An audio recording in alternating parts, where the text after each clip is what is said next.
Johnny Carson spent 3 decades hosting movie stars and musicians, but nothing tested his composure more than moments when real predators showed up. These are the scariest animals on The Tonight Show. Snake makes Johnny run for cover. The gigantic snapping turtle. The fact that Jim Fowler could barely lift this creature onto Johnny's desk just shows how intimidating it really was. Holding Broom for safety. A crocodile. Yeah, this is a alligator. That's an alligator. Yeah, got it. A rather good-sized alligator. Yeah, it is. It's rather nice, isn't it? The alligators, there is quite a difference between alligators and crocs. The alligator basically doesn't eat people. You see? Right? Crocodile does, but this has a wide snout, and the teeth are different. This is a quite unusual alligator. It's been raised as a pet. Oh, come on now. Yeah. Why do they always look like they're stoned? I mean, the eyes are different. The monitor lizard has the right kind of prehistoric look for Scary Carson segments. Its massive scales and teeth intimidated not only Johnny, but the Tonight Show staff as well. Hand here, he'll be all right. And I'll be right back in just a second.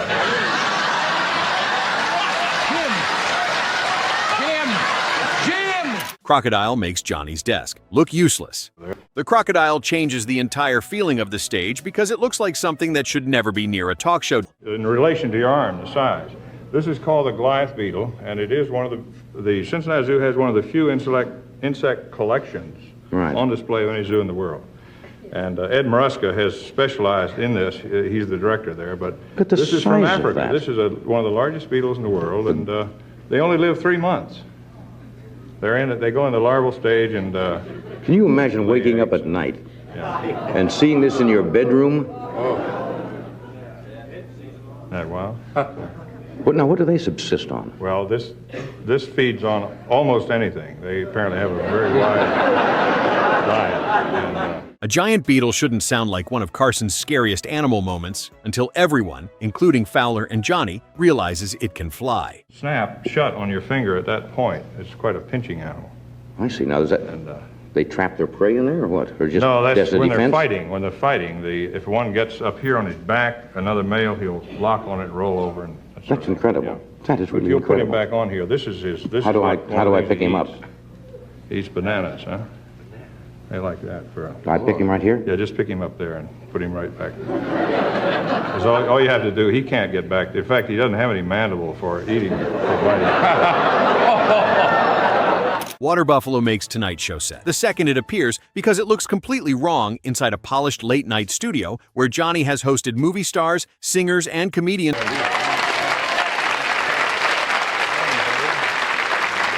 Size is the whole source of tension since even a calm shift of weight looks like it could wreck the rhythm of the entire Tonight Show. The dangerous snow gives the segment a sharper kind of fear because it doesn't just look large but looks intelligent and physically dangerous in ways that make Johnny understand a big cat can look calm while still making everyone in the room nervous through controlled predator stillness. The animal has that quality where every small movement feels important, which is perfect for Carson's nervous comedy style since he can turn watching into performance art. Jim Fowler keeps explaining and guiding the moment, but Johnny's attention keeps returning to the leopard itself because it's impossible to ignore something built for hunting in high-altitude mountains now sitting under studio lights. The animal almost makes the danger stranger since it looks elegant rather than chaotic, letting Johnny play the scene with a mix of admiration, fear, and careful distance that keeps the audience engaged without breaking the educational premise. The leopard's coat pattern reveals a mesmerizing visual texture under studio lights, making the creature seem to be even more otherworldly in that polished television environment designed for human performers wearing suits and ties. Fowler's calm handling demonstrates years of experience working with dangerous animals, but that professional ease only highlights how dangerous the leopard actually is, through contrast between someone who knows big cats and someone desperately wishing duties while clearly calculating safe distance, showing the mental math happening behind every joke he delivers to fill airtime and maintain normalcy. The big cat's eyes track movement in ways that make everyone aware they're being observed by a predator, creating psychological tension beyond simple fear of teeth and claws. Carson asked more questions than usual to avoid awkward silence that would make the threat feel more immediate, while his trademark timing remained intact despite internal panic. The giant rhino.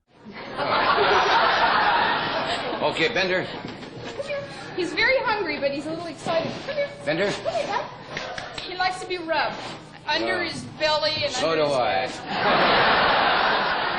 The baby rhino is scary because the word baby only helps so much when the animal already looks built like a small tank designed to crash through obstacles without slowing down for anything in its path. Johnny's humor comes from trying to treat it like an adorable zoo visitor, while the audience can see how solid and powerful it is, making a fundamental disconnect between what he's saying and what everyone's eyes are reporting back to their brains. Take a look at it. There, thank you. I think you're a quart low.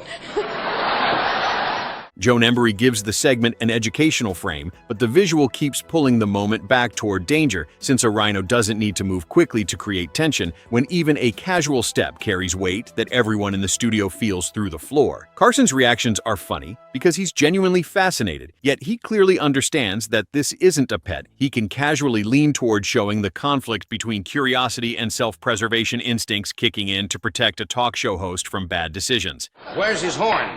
Now, they have 2 horns, and when they're young, it has not started to grow yet, so you can't see very much of it.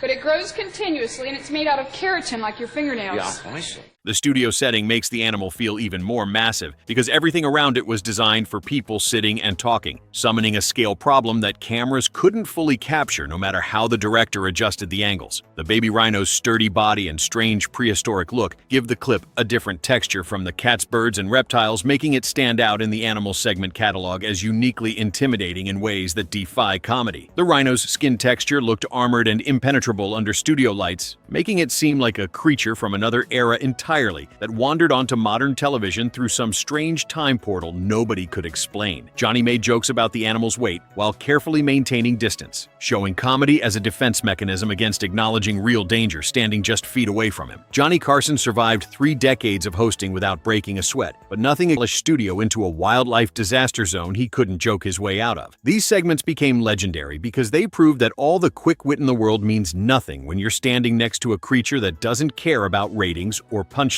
Which animal do you think scared Johnny the most? Let us know in the comments, and don't forget to subscribe for more classic Tonight Show moments.